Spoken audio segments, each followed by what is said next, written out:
Give everybody a second to take a seat. Okay. So good evening to everyone. I'm Amy Finan, the CEO of the Sabin Vaccine Institute. And of course, I'm delighted to welcome you this evening to the 2025 Albert B. Sabin Gold Medal and Rising Star Award Ceremony. It's wonderful to come together in this beautiful space, and I really do want to extend our thanks to the National Academy of Sciences for allowing us to host this event here each year. And I also want to thank our sponsors, the Gates Foundation, Pfizer, AstraZeneca, and the Serum Institute of India for making this evening possible. This evening, we're going to celebrate two passionate and dedicated individuals who've done so much to bring vaccines to those who need them the most and saving many lives in the process.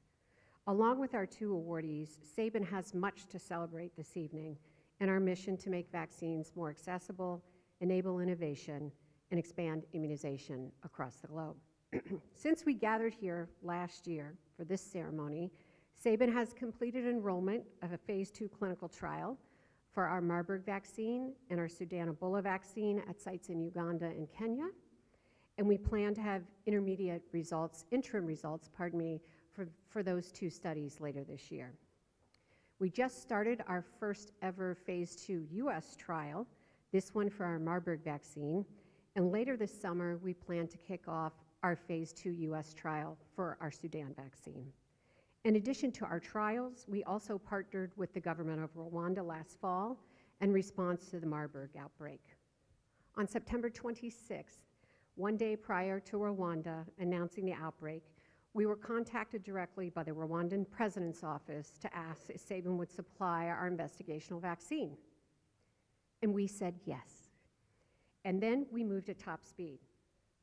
Working with the Sabin R&D President, Kelly Warfield, who's here this evening, and who joined Sabin just 6 weeks before the outbreak, and colleagues across our organizations from R&D, at the time just 18 people, to our contracts teams, to our regulatory staff of one, and the communications team, we broke new ground and garnered international headlines for Sabin. But we didn't do it alone. In addition to strong support from our contract manufacturer, Rythera, located in Italy, we met daily with our partners at the Rwanda Biomedical Center, the Rwanda FDA, the Rwanda Minister of Health, and other government officials, along with our colleagues at CEPI and the clinical trial organization, IQVIA. With one shared goal to protect lives, we achieved the unprecedented: vaccination within 10 days of outbreak declaration. Ultimately, more than 1,700 Rwandans participated in the clinical trial with Sabin's investigational Marburg vaccine. Foundational to our success and our achievement in Rwanda was the incorporation of Sabin's clinical partnership framework, a public document authored by Sabin and authorized by our board that outlines and clearly states the roles and responsibilities for clinical trial sponsors and developers, as well as our expectations for data sharing and transparent communications before, during, and after the trial. This framework helped shape the secret to our success in Rwanda: strong partnerships with one shared purpose, mutual respect, and trust. As the global vaccine and immunization landscape continues to encounter new challenges and disruptions, working together is more critical than ever. None of this is news to the individuals we honor this evening, the Gold Medal and Rising Star awardees. Both have shown through their accomplishments and their contributions that they understand progress is possible when we work together. This year's recipients join a notable group of extraordinary individuals who have made contributions to immunization and global health, and they're widely acknowledged and applauded, and I'd like them to stand this evening so we can actually applaud them one more time. Mike, Batu, who else is here? Roger.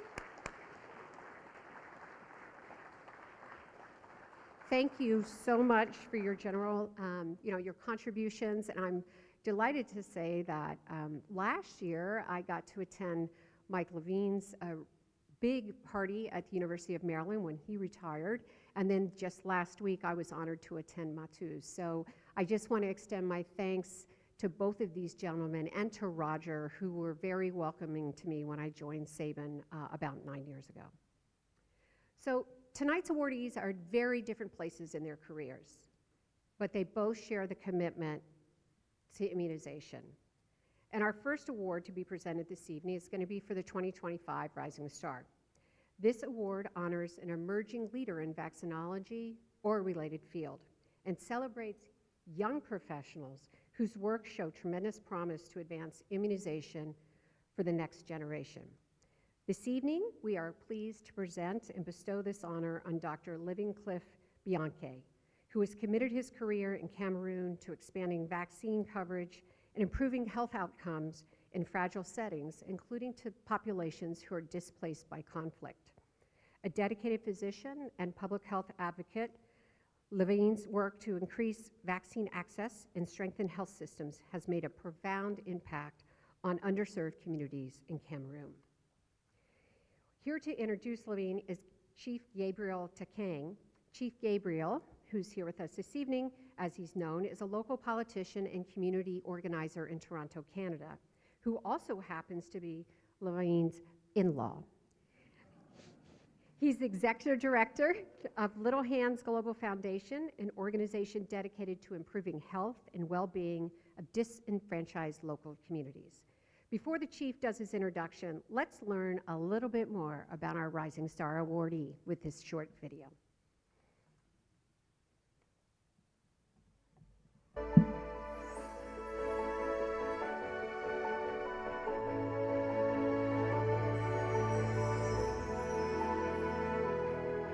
One of the highest level of human dignity is being able to help somebody stay alive. I don't think there's anything more noble than that. He's a visionary. He gets things done. So he doesn't just talk about it, but he actually does it. And I think that's a real strength of this young leader. He doesn't let anything hold him back. He's bold, he's courageous. Even as a little boy, he was extremely bright. Dr. Livancliff works with an incredibly vulnerable population who are incredibly resilient despite all of the challenges that they face. And I think that is what keeps him going. 1/3 of the population that are living in the forest without access of water, access to medicines, access to even electricity and basic necessities. So we cannot really overemphasize that it plays a very critical role in strengthening the health system in our country. What really got me interested in medical field is my elder brother. You know, at a tender age, that was the age of 3, he was being affected by polio, and that caused him some marked disabilities. And so at that age, being my only brother and somebody we used to play together, it really affected me so bad because he could not follow me, we could not go and play ball together, we could not do the kiddo things that we used to do together, and it was really, really traumatizing. And I told him that I'm going to be a doctor to help you, to make sure that you come out of this and you be normal again. My mom was a wonderful woman. She's an inspiration behind Empower Women Foundation. Her influence over my life cannot really be overemphasized because she played a very critical role, especially in encouraging me in the medical field. He is a young man who is passionate about women's health and he thinks differently. He's an innovator. The work that Livane is doing is really important. I'm so grateful and proud that Livane understands the importance of vaccines. So the work he is doing is so important in educating parents and getting these children vaccinated so that their futures are ensured to be healthy. Vaccination is not just getting a jab to the arm of a child that needs. This vaccination happens in a context with social and cultural realities which must be taken into consideration, making them to understand the action making them to participate in the action. Let them co-create with you. Let them air out your concerns, your worries, and now you listen to them and you align your immunization activities based on their cultural perceptions and social perceptions. I think what drives the commitment to helping people is to see people with a heart, to see humans with a story and see humans as valuable. So this award means the world to not only me as a person, but to all my team, because that same night I called my team and I shared them the news, and it was a ceremony for all of us. We were all jumping and happy, and I told them that, guys, this is dedicated to you. I'm just a face, but I have a team of incredible people who put their life on daily risks just to help communities and children stay alive. These are a wonderful set of people that every day they work tirelessly, putting in their hard work, coming on harm's way. This means a lot. This recognition means a whole world to us. It's a game changer for us, and we believe that through this we are going to do more.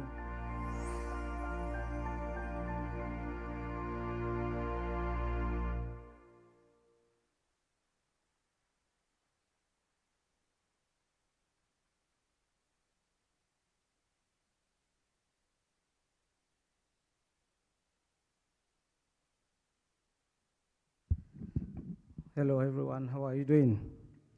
Are we good? As a custodian of my culture, please permit me to greet you all formally in my dialect. Hey J. Bakundi say J. Mboko say J. Cameroon say J. Dr. Mbianke say J. Chief Tame say J. Hey J. Barrio, Mutama. Thank you. So that is how we greet dignitaries in our dialect, especially when you are a custodian of your culture. I'm happy to be here today to introduce a young man with a great mind, a community leader, somebody who has served his community with passion. Again, my name is Gabriel Takang. I am the Executive Director of Little Hands Global Foundation based in Toronto. The purpose of the organization is to raise funds to support underprivileged communities in Cameroon and in Africa in general. Let me say a little bit about Dr. Mbianke. He was actually born in Nkumba in the southwest province of Cameroon. For those who know Cameroon, southwest province is one of the English-speaking provinces of Cameroon out of the two. We have southwest and northwest province. So he was born in the southwest province of Cameroon. Academically, he graduated from the University of Montana and Mountain University for Sustainable Studies, and he has a master's degree in public health. He was also the program country manager for community-based tracking for immunization comeback, which is called the Comeback Project at the International Vaccine Access Center, IVAC, where he led efforts to enhance immunization delivery by improving community-based monitoring, engagement, and service delivery strategies.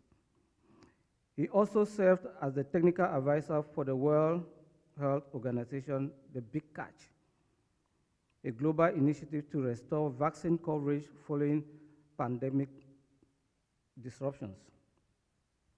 Dr. Mbianke is also the Chief Executive Officer of Empowerment Women Foundation, where he champions maternal and child health initiatives in Cameroon while advocating for sustainable and local-driven healthcare solutions. Equally, Dr. Mbianke's leadership extends to past roles with the World Health Organization, Gavi, and USAID, and other global health organizations where he has contributed to the immunization policy formulations and innovative strategies to reach zero-dose and under-immunized children in Africa. Lastly, Dr. Mbianke is dedicated to the health of Africans, and as a physician and a public health specialist whose work in vaccine access strengthening health systems has profoundly impacted underserved communities in Africa. With expertise in immunization, maternal and child health, as well as community engagements, Dr. Mbianke has played a very fundamental role in expanding vaccine coverage and improvement in Africa. Please, now let's welcome the young man with a big heart, Dr. Livancliff Mbianke. Thank you so much.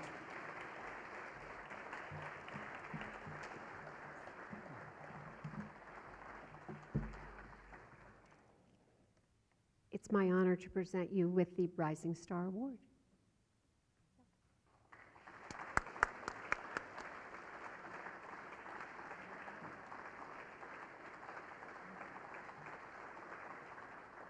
Yeah, go on. Shall we?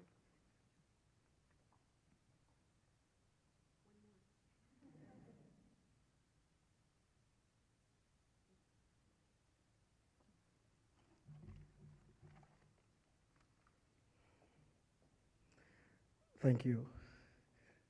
Good evening, everyone. It's such a great pleasure for me to be here today, and permit me, if I'm short of words, I'm just overwhelmed to be here among amazing, amazing health professionals that are doing incredible work across the globe, making sure women and children are alive. It's such an honor for me, it's such a big privilege for me to be in the same room with such amazing professionals who daily sacrifice their own time, sacrifice their families, sacrifice a lot of things just to make sure we live in healthier communities. I think before I move ahead, I want us to give a very big hand of applause for ourselves because we deserve that recognition. Please, let's clap for ourselves in the room.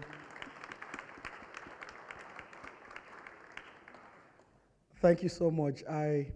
This is an honor for me, and I want to say a big thank you first to Sabin Vaccine Institute for this recognition and for the work they have been doing in improving immunization access in undeserved communities. Sabin has been incredible, doing tremendous work in Africa and across the globe, making sure life-saving vaccines get to the children that needs it, and making sure children have a chance to grow in healthier communities. It's such an amazing work this organization is doing.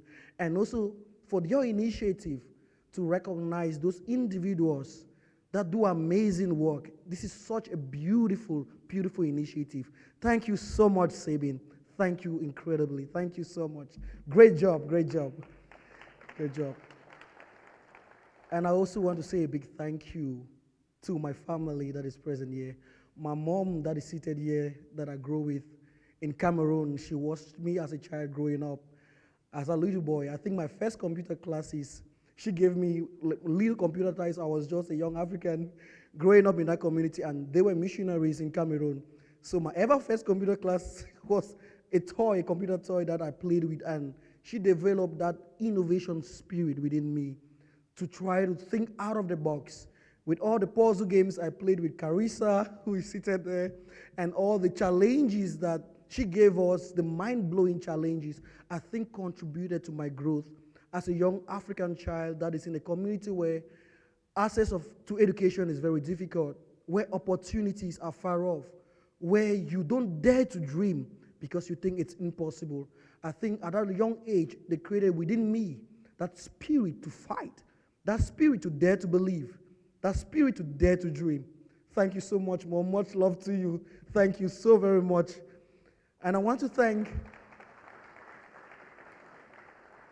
my in-law, Chief Tambe, who have been incredible. It has been an incredible support, and also has been an encouragement to me throughout my stay. I remember he kept telling me, young man, keep going higher. Keep going higher. The challenges are just stepping stones. Keep braving them and keep working hard. I want to thank my family, friends that are here, Sarah, Brooke, of which I worked together in Madagascar, and we did some incredible work in IVAC. She seated there. Brooke, thank you so much. I think my time with her was simply amazing. And she kept telling me, you are a brave young man, and you are an incredible young man, that with your age, what you dream, what you believe, and the work you do is so incredible. And she kept telling me, keep going, keep fighting, and keep helping people stay alive. Thank you so much. Thank you so much, Brooke. Sarah, who has been an amazing friend, amazing friend. Thank you, everyone. Thank you for my family and friends. And I just want to say, this recognition goes back to the people who are in Cameroon, who are there watching me live via YouTube, via other social media handles that this ceremony is being broadcasted. I think there are hundreds of them right now. My entire team is before the screens and they are glued to it, watching me now. I want to say, this is dedicated to you. This is not about Livancliff, it's about you, because you made this happen. We are a solid team together, and you stood behind me, you stood behind the vision, because you dared to believe in me, and you dared to put your life together with me, and let's help our community stay alive. And I say, yay, congratulations to us, to my friends out there, my wonderful team. This is for you and I. Congratulations to us, so you deserve it. So be proud of yourself, be proud of the work you do, and be proud of every day the step that you make to make sure vaccines get to children that are living in very, very enslaved and engraved situations. This is to us. Congrats, my team. Congratulations.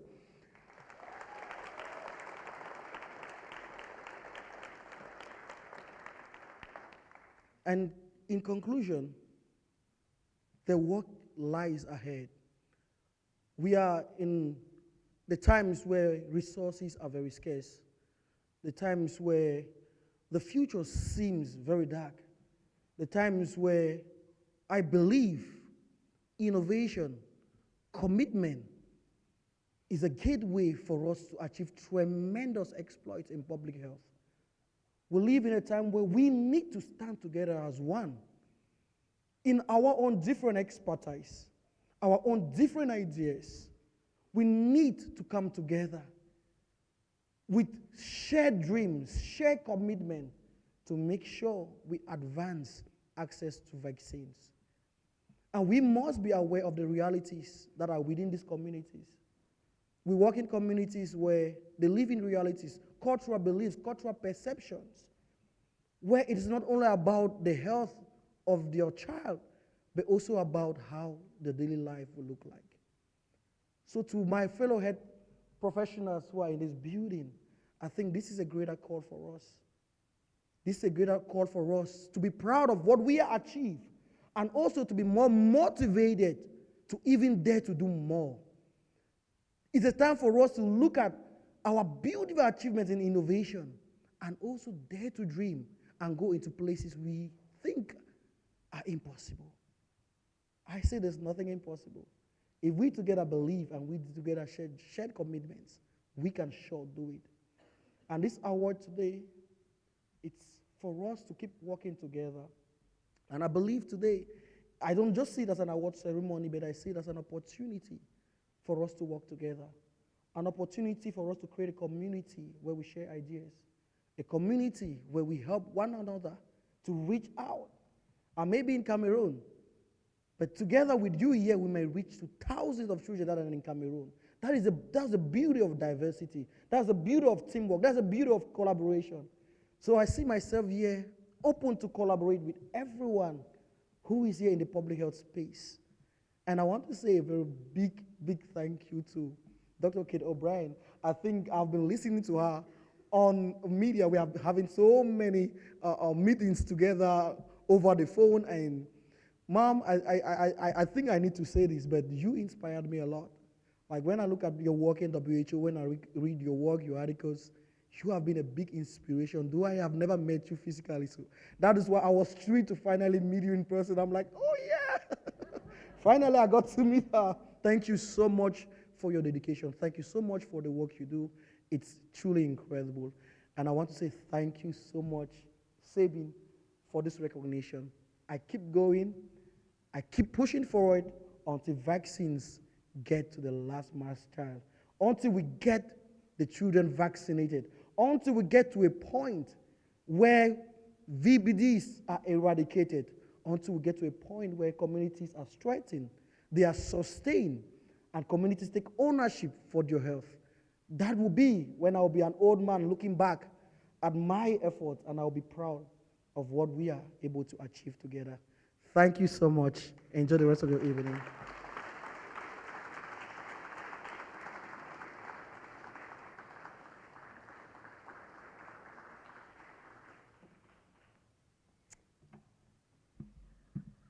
I think I speak on behalf of everybody in this audience that we are overdue for a lot of great inspiration. So thank you so much for those lovely remarks, and it truly is a privilege for us to bestow the Rising Star Award on you. So thank you.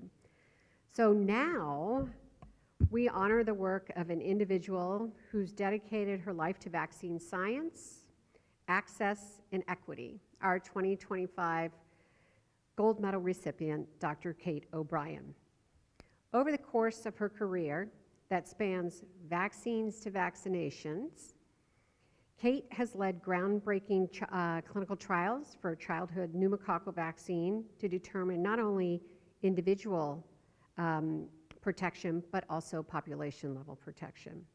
Additionally, her work in large-scale vaccine impact studies and clinical trials have been instrumental in the licensure and global introduction of vaccines against pneumococcal disease, rotavirus, influenza, and also RSV.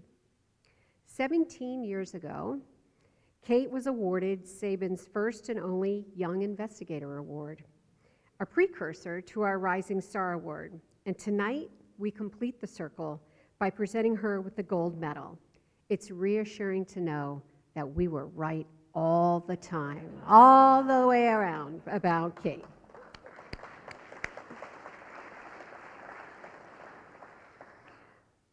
So to introduce Kate and share a bit more about her career will be Oren Levine. I think many of you know Oren, but for those of folks online that may not be familiar with Oren, I would say he is an accomplished leader in vaccines and immunization. He's also a member of the Sabin Board of Trustees. And Oren has known Kate for over 30 years, starting, I do believe, together at Hopkins, where they co-founded the International Vaccine Access Center. Before Oren speaks about the many accomplishments of Kate's careers and perhaps shares a few fun stories about Kate, let's watch a short video about Kate.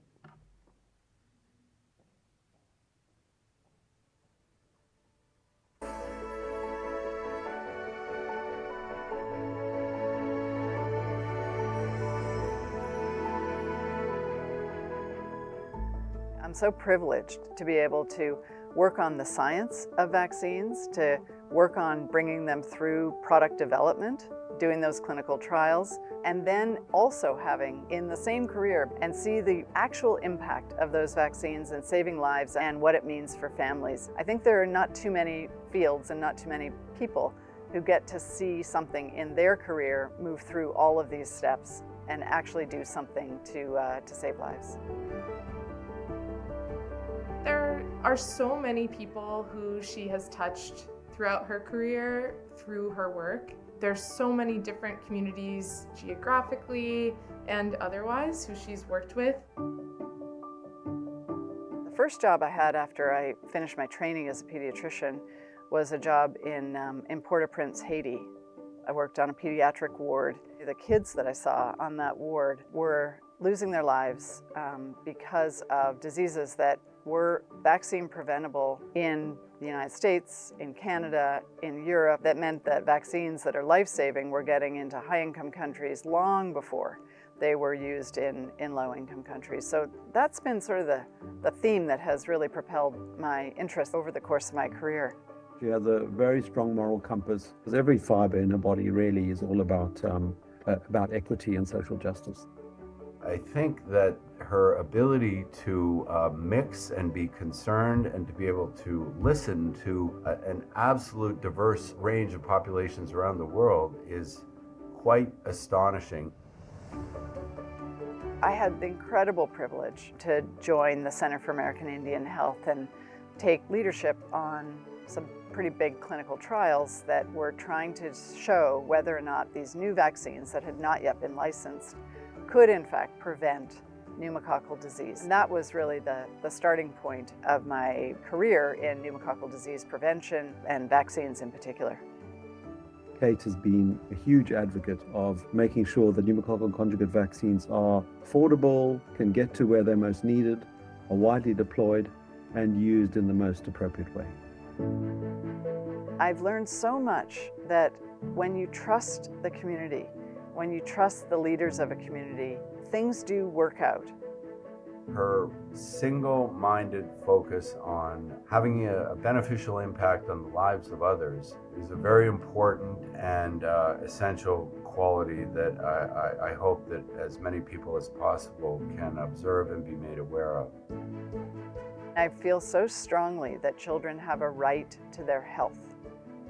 That kind of advocacy has led directly to the vaccine being used in almost every single country in the world at the moment. The childhood health outcomes that are improved are absolutely clear. So it's been a real testament to the work that Kate and colleagues have done that PCVs are so widely used around the world today.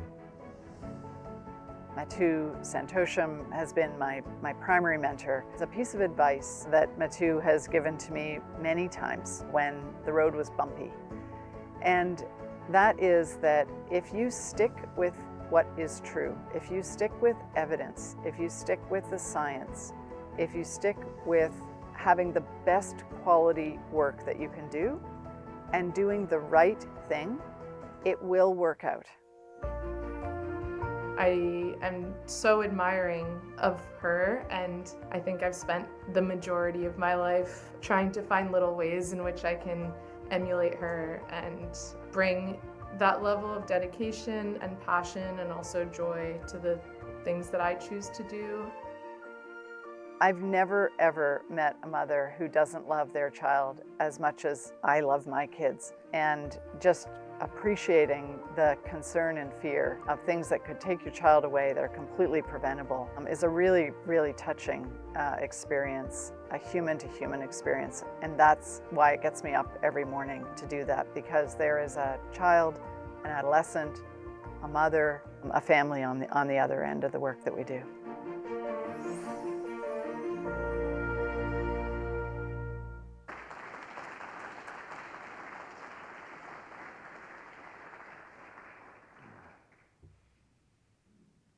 Good evening, everyone.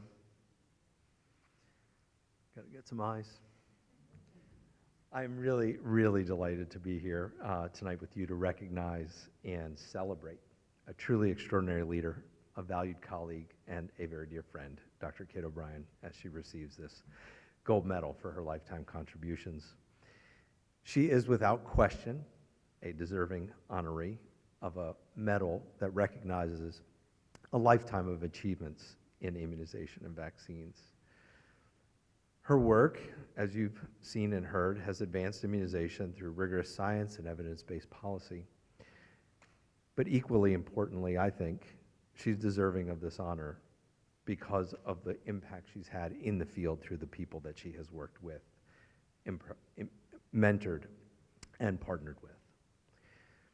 Honestly, Kate's lifetime achievements and contributions are wide-ranging and impactful.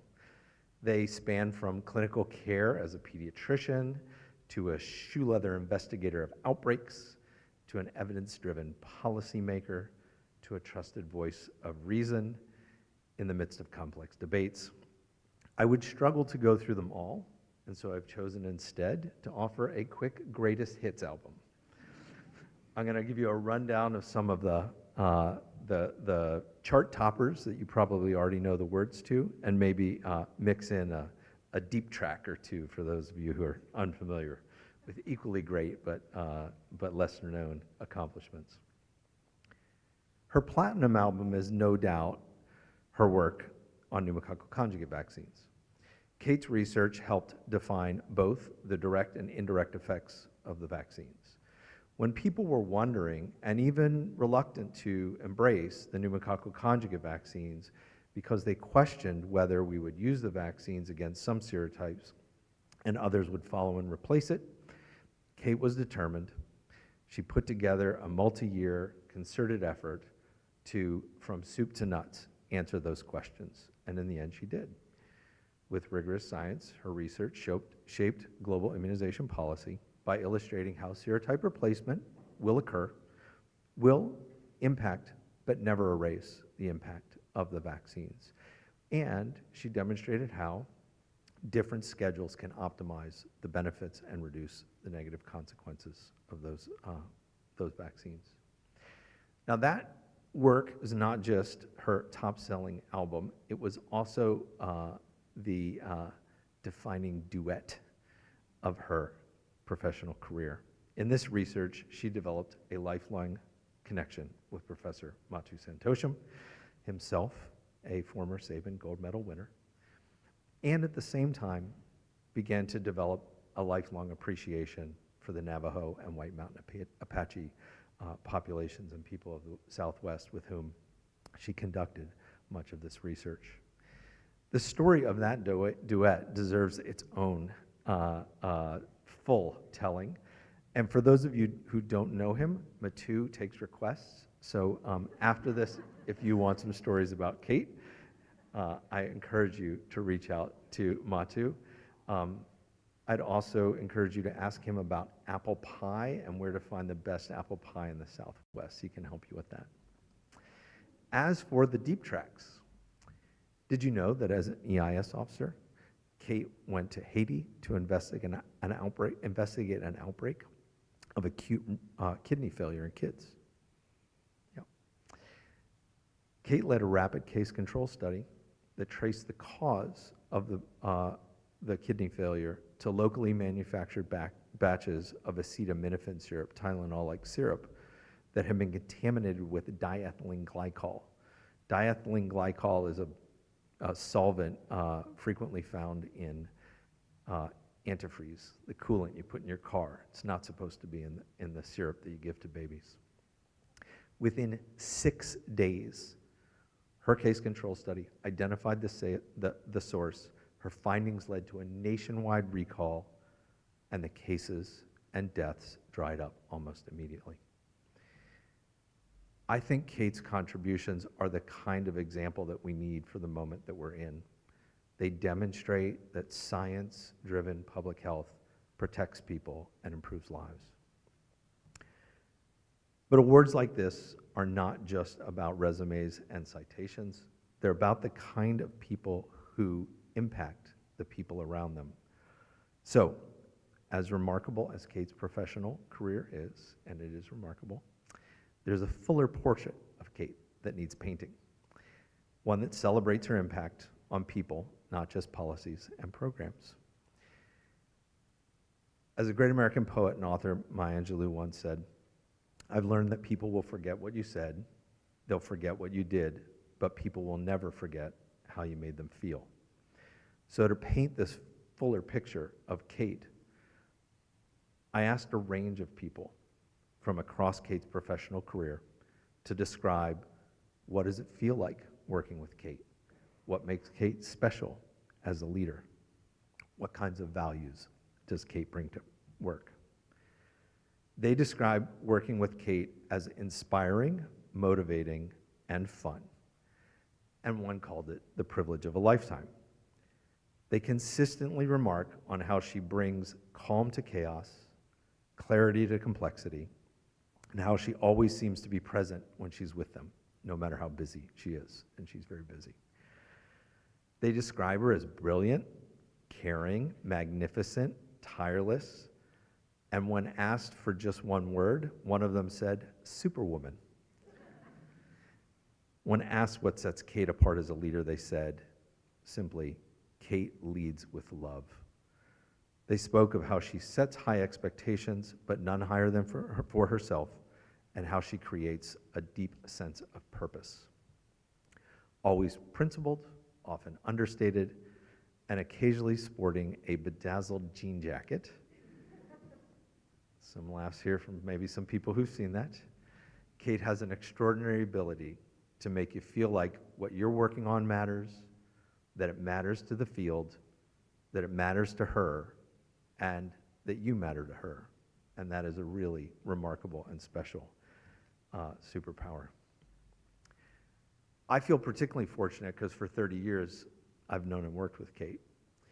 Our professional partnership began back in 1995 at CDC as EIS officers in the same branch. It continued at Johns Hopkins, where together we worked and helped to build Pneumoada, the International Vaccine Access Center, and the PERCH study. During that time, we also happened to be carpool mates. And I dare say that I think some of the best work we ever did was at 70 miles an hour on I-95 and around the Capitol Beltway. And I've been fortunate because our professional partnership continued, even as we moved on to newer roles in different organizations. Because this experience after Hopkins gave me a unique perch in which I was able to observe and just be able to see Kate in action. I've seen you, Kate. I've seen you consistently ask the right question when others were still talking in circles. I've seen you lift up the quietest voices in the room, and I've seen you model leadership that's principled, fair, caring, and generous. I've also been privileged to know you, Kate, outside of work and to learn from you as a friend. I know that you're a proud Canadian, and I know that your greatest pride is the family that you and Michael have built and the two incredible young people, Emma and Jack, that you raised together. Gallup polls say that people who have a best friend at work are happier and more productive. They get more done in less time. They're more likely to innovate and share ideas, and they have more fun while at work. And I can say that's true because I've had a best friend at work for many, many years in Kate. So Kate, on behalf of your colleagues, your mentees, and a very grateful field, thank you for your brilliance, your steady hand, your generous heart, and all the contributions that you've made to change global immunization and the people who are a part of it for the better. Ladies and gentlemen, please join me in congratulating and celebrating our 2025 gold medalist, Dr. Kate O'Brien.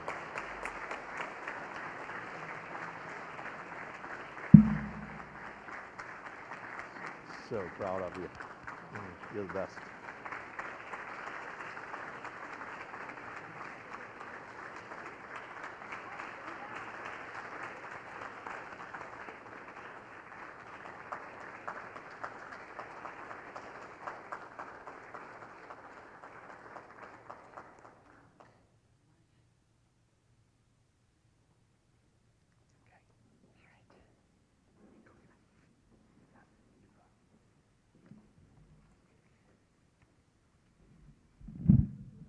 Where does one start from there except to say thank you?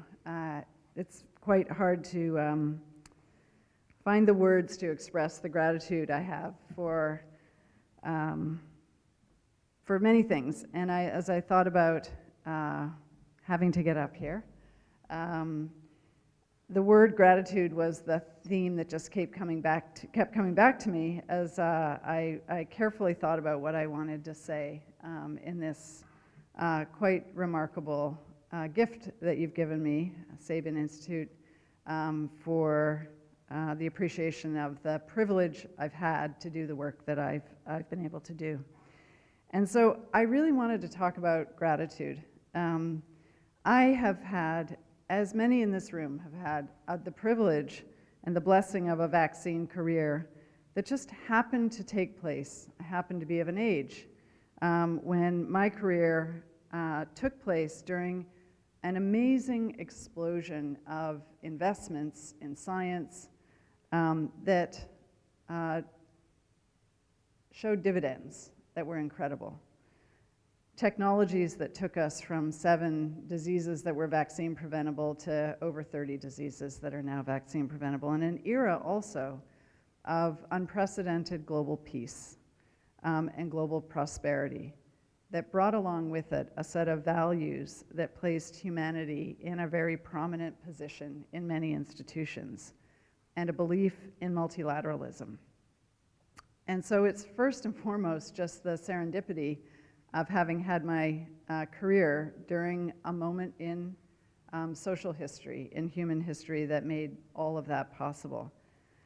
And I want to really celebrate my new colleague, Livancliff, and I really want to just say to you, Livancliff, how moved I was to learn more about your career and the values that are driving your ambitions to do more for your community and to do more for the world. And it is those values that first and foremost bring me to the fact that this award is actually a tribute not to me. It's a tribute to the teams, the people, the colleagues, and most of all the communities that I've had the real honor to work with. Those communities allowed us to work with them, trusted us to be sure that whatever work we did was done with dignity and respect. And we know, everybody in this room who's a scientist knows that science is a team sport.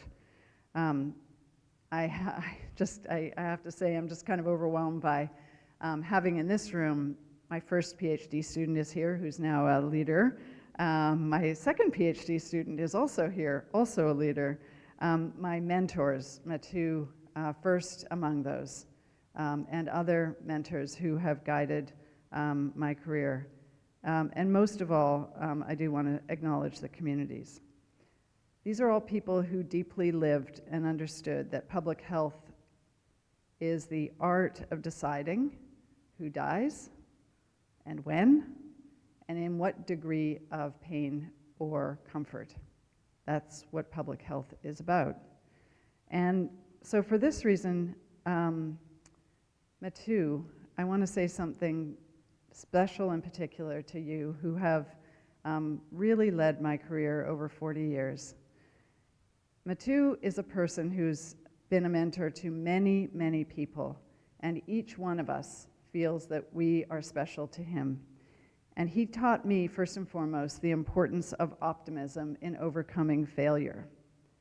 That the failures are the thing that teach us. They are the thing that make us do better. Now that's the world that this career that Oren described in such a generous way. And we're in a rapidly changing world now. And I think for many of us, it's very hard to recognize it. And as the great philosopher said, everyone has a plan until you get punched in the face. That would be Mike Tyson.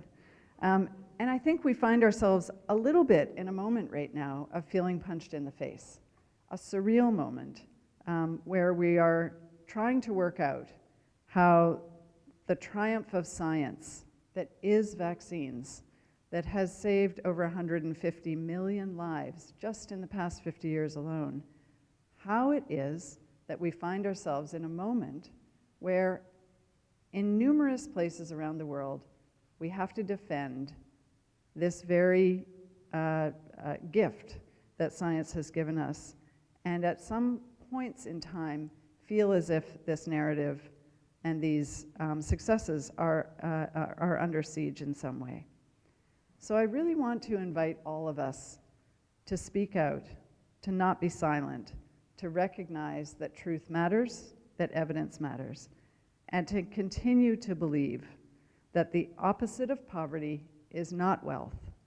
The opposite of poverty is justice, and that justice is in part driven by science, and it must be grounded in an evidence base.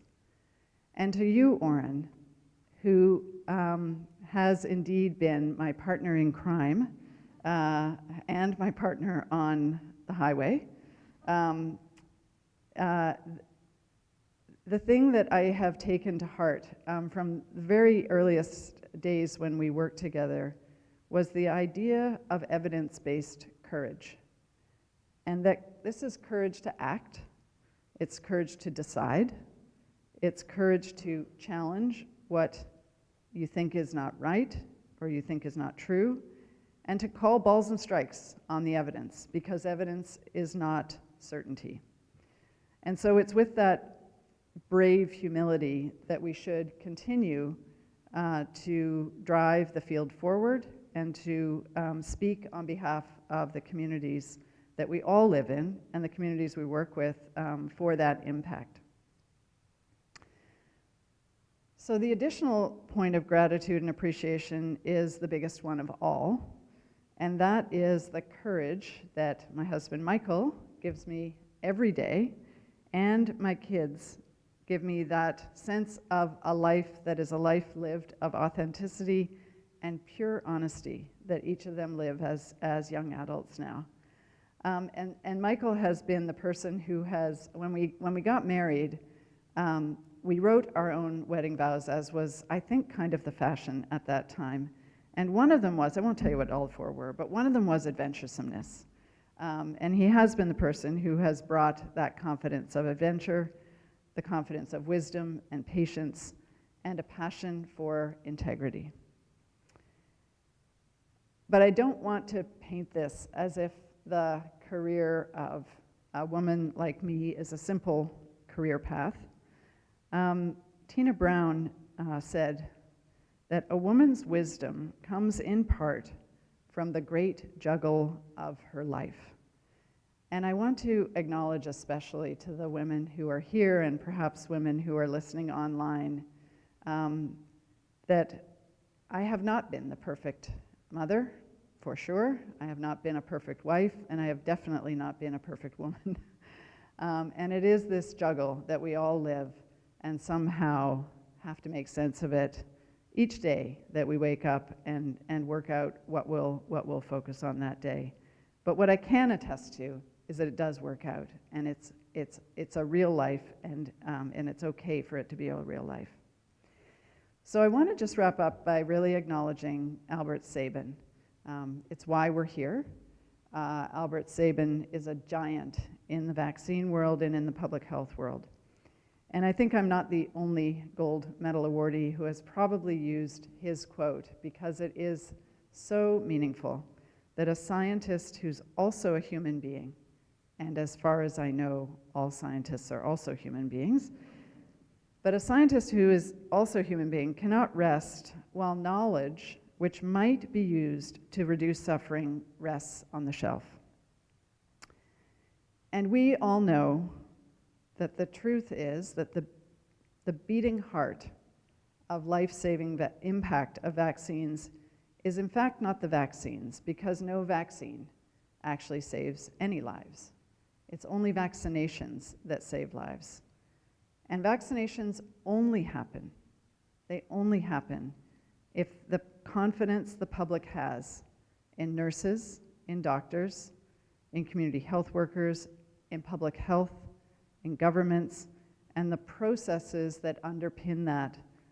As long as those processes are uncompromising in putting people first, then the community has confidence.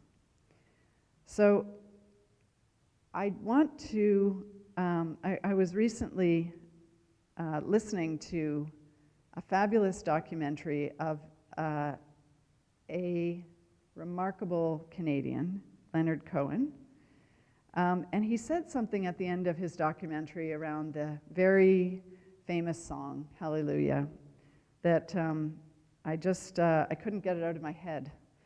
He said, in his very quiet way, you look around and you see a world that's impenetrable and incomprehensible. You either have to raise your fist or say hallelujah. And I try to do both. So I hope you will do the same. I hope you will choose those areas that you will continue to raise your fist about and continue to say hallelujah. And I dearly, dearly hope that it somehow includes the life-saving value of vaccines. So with deep gratitude to Sabin and you, my colleagues, my friends, my neighbors, my students, and my children on the screen, and deeply my husband, Michael, I just want to express my gratitude to all of you for the way that you've lifted me up through this career. Thank you so much.